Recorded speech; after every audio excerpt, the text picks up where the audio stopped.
Videoan ko to si Luna kasi nagkasakit ito. Magit ng isang buwan, kawawang kawawa. Parang nabubulag na yata. Luna, kumakain naman siya kahit paano.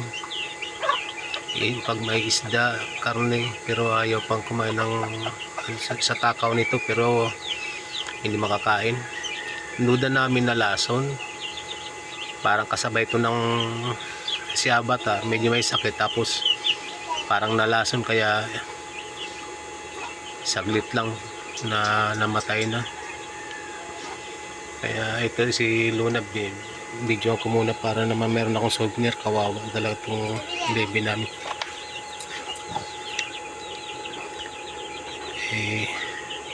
Ayan na. So kung magpaalam to, meron man lang akong souvenir na video.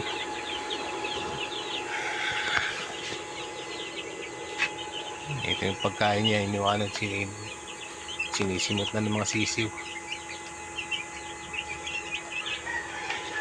Ngayon doon na siya sa kamang natutulog, pero sana makarecover pa. Okay, tigil ko muna itong video.